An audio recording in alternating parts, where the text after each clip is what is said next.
Halo, perkenalkan nama saya Apris Gonggoek dengan NIM 431222066.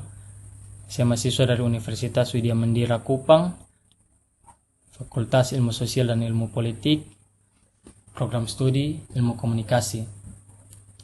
Di sini saya akan membahas untuk topik pertama, yaitu sejarah perkembangan jurnalistik di dunia dan di Indonesia. Yang dimana pada awal mulanya perkembangan jurnalistik muncul pada zaman Romawi kuno, pada masa pemerintahan Kaisar Julius di tahun 100 sampai 44 sebelum Masehi, di mana di zaman itu kegiatan jurnalistik dilakukan melalui papan informasi atau yang disebut akta diurna, yang diyakini sebagai produk jurnalistik pertama. Dengan produk jurnalistik pertama tersebut, Kaisar Julius pun dinobatkan sebagai Bapak Pers Dunia, dan pada pemerintahannya segala berita tentang kejadian sehari-hari, peraturan-peraturan penting, serta apa yang perlu diumumkan dan disampaikan kepada rakyatnya, ia umumkan pada akta diurna. Papan pengumuman itu lalu ditempelkan di pusat kota yang disebut Forum Romanum atau Stadium Romawi. Dan dalam perkembangan jurnalistik, penyebaran informasi makin meluas saat penemuan pembuatan kertas dari serat tumbuhan yang bernama papirus pada masa peradaban Mesir. Dan pada tahun 911 di Cina mulai muncul surat kabar pertama dengan nama King Pao, yang artinya kabar dari istana. Penyebaran informasi tertulis mulai pesat perkembangannya sejak ditemukan mesin cetak oleh John Gutenberg pada tahun 1450 dengan karya cetak pertamanya, yaitu Injil Gutenberg. Dengan penemuannya, maka surat kabar cetak makin berkembang luas ke seluruh dunia, dan pada tahun 1920 mulai muncul radio berita, dan pada tahun 1950-an mulai munculnya televisi. Dan sampai dengan era 1970 sampai 1980-an, perkembangan teknologi komputer mulai makin pesat yang mengubah proses produksi berita hingga saat ini, yang dikenal dengan jurnalistik. Sejarah perkembangan jurnalistik di Indonesia bermula pada saat Belanda menjajah Indonesia, yang ditandai dengan diterbitkannya surat kabar Memories de Noveles pada tahun 1615 oleh Gubernur Jenderal VOC Jan Pieterszoon Coen. Setelah munculnya surat kabar tersebut, perlahan-lahan mulai muncul surat kabar lain yang diterbitkan oleh masyarakat pribumi dan juga orang etnik Tionghoa. Hingga dicatat ada 30 surat kabar berbahasa Belanda dan 27 surat kabar berbahasa Indonesia dan 1 surat kabar berbahasa Jawa pada pertengahan abad ke-19. Dan pada masa penjajahan Jepang, jurnalistik Indonesia mengalami kemunduran, di mana kebebasan pers sangat dibatasi dan dituntut mengikuti kepentingan pemerintahan Jepang. Sampai di masa kemerdekaan Indonesia, surat kabar banyak digunakan sebagai sarana membakar api semangat untuk para pejuang tetap bersemangat melawan para penjajah. Namun pada masa itu, surat kabar justru dipakai sebagai alat politik, sehingga banyak surat kabar yang dibrandel karena dianggap melawan pemerintah, dan banyak wartawan juga yang ditangkap padahal apa yang disuarakan oleh wartawan tersebut adalah suatu kebenaran. Hingga pada tanggal 1 Oktober 1958 dianggap sebagai tanggal matinya kebebasan pers di Indonesia. Sampai pada masa pemerintahan Soeharto, setiap orang diperbolehkan menerbitkan media massa berupa surat kabar tanpa memerlukan pengesahan pihak manapun. Namun justru karena itu, setiap surat kabar dan majalah berlomba-lomba untuk menerbitkan tulisan sebanyak-banyak mungkin, dengan agak sedikit mengesampingkan mutu dan kualitas media pada saat itu, sehingga tidak banyak media yang bermutu bagus dikarenakan minimnya peralatan percetakan yang ada dan lain sebagainya. Hingga pada masa reformasi, perkembangan jurnalistik pada masa reformasi ditandai dengan kebebasan pers yang memperbolehkan surat kabar atau majalah terus berjalan tanpa adanya pembaruan izin. Sehingga perkembangan jurnalistik makin pesat karena setiap kalangan masyarakat dapat membuat media massa. Dengan begitu, perkembangan pesatnya jurnalistik baik media cetak, media elektronik, dan internet makin pesat dan meluas di Indonesia. Kemudian, keberadaan radio dan majalah juga berkembang pesat seiring berkembangnya waktu. Dan perkembangan teknologi membuat kita dengan mudah mengakses internet, sehingga semakin cepat dan tersebar luas informasi hingga masyarakat di pedesaan pun mengetahui apa yang terjadi di kota, bahkan sebaliknya. Di sisi lain, dalam praktiknya memang ada media yang tidak melakukan tanggung jawab dengan benar. Namun, sebagian besar tetap berpedoman pada undang-undang pers yang diakui bersama dalam dunia jurnalistik. Oke, sekian. Untuk topik kedua, saya akan membahas tentang apa perbedaan pers dan jurnalistik, dan saya akan memberikan contohnya. Jika kita melihat dari definisi jurnalistik dan definisi pers sendiri, kita bisa menarik kesimpulan di mana pers dan jurnalistik sangatlah berbeda.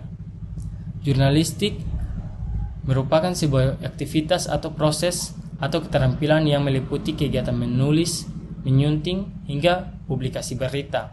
Sedangkan pers merupakan sebuah lembaga atau penerbit atau perusahaan media, dan dalam pengertian secara umum, pers merupakan sebuah media massa yang melakukan kegiatan jurnalistik dalam bentuk tulisan, lisan, maupun gambar serta data dan grafik.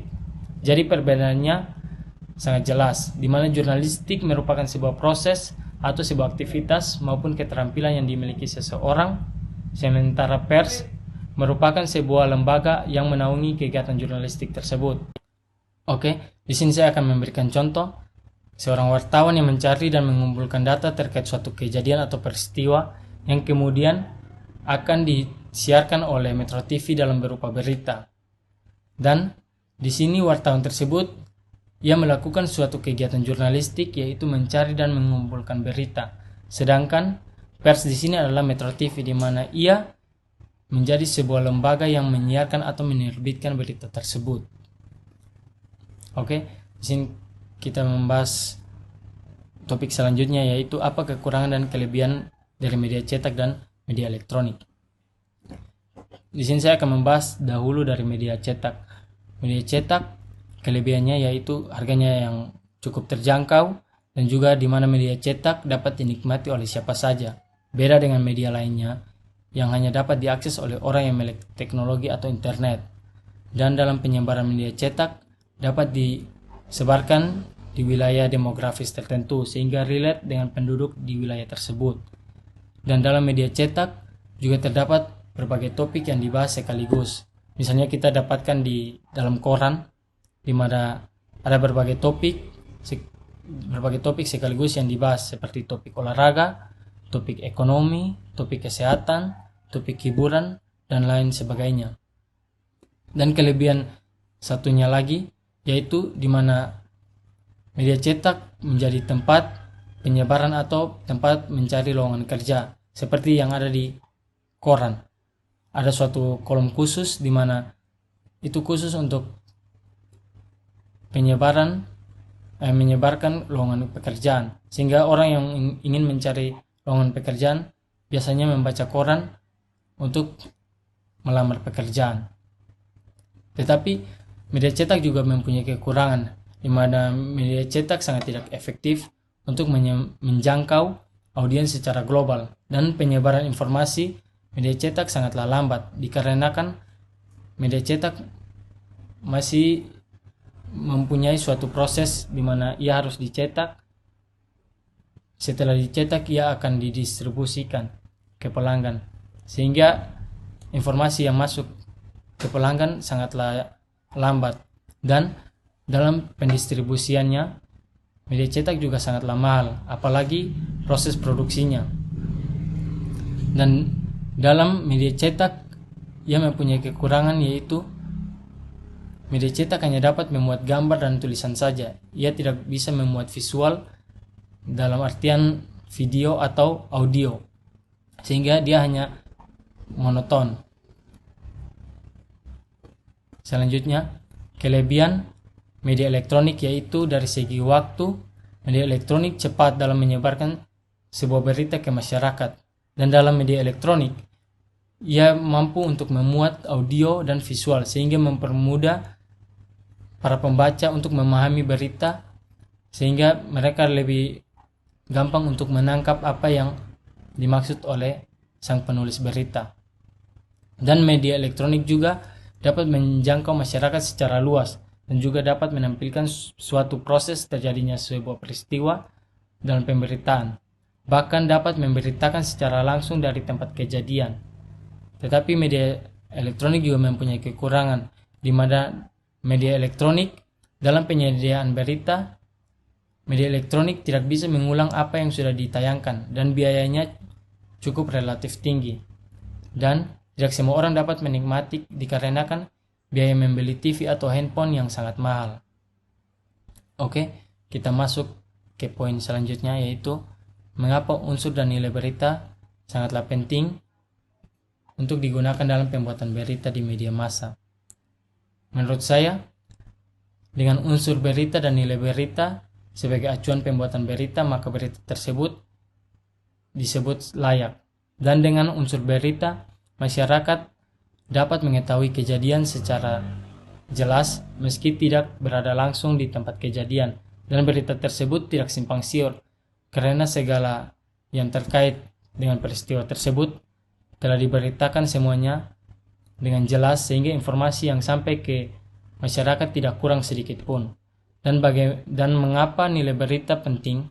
Agar berita tersebut dapat dipublikasikan dengan cepat, agar berita tersebut tidak basi dan masyarakat dapat terus update terkait peristiwa-peristiwa yang terjadi, dan berita tersebut dapat menarik minat baca masyarakat.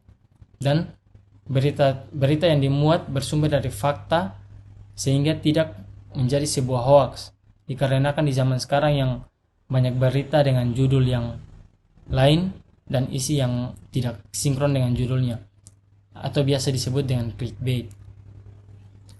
Selanjutnya, kita akan membahas di topik, jika Anda adalah seorang jurnalis, Anda ingin bekerja di media apa dan mengapa? Jika saya seorang jurnalis, maka saya akan memilih media elektronik, dan terkhususnya di program TV, narasi TV. Mengapa?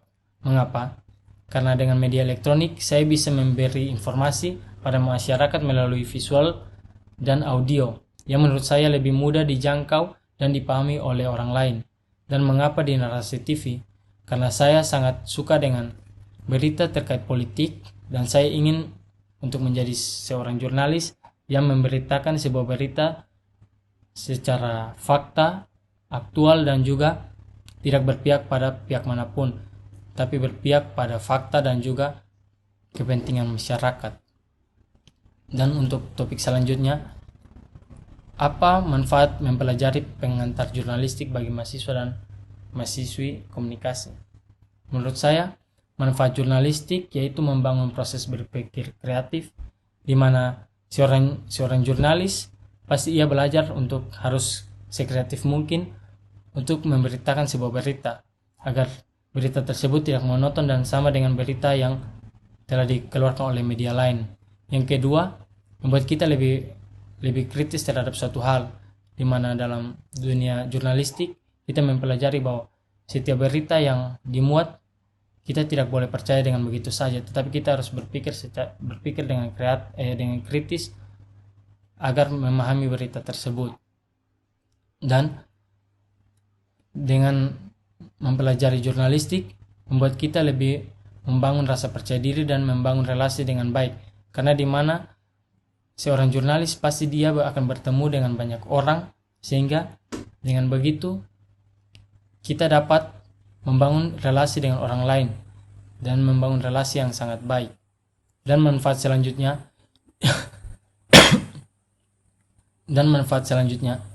di mana kita mampu membangun sikap objektif. Contohnya, informasi yang keluar dari mulut kita atau apa yang kita tulis, kita keluarkan dengan secara objektif atau fakta dan tidak dikurang sedikit pun atau dilebih-lebihkan sedikit pun. Oke, sekian dari saya. Saya ucapkan terima kasih. Tuhan Yesus memberkati.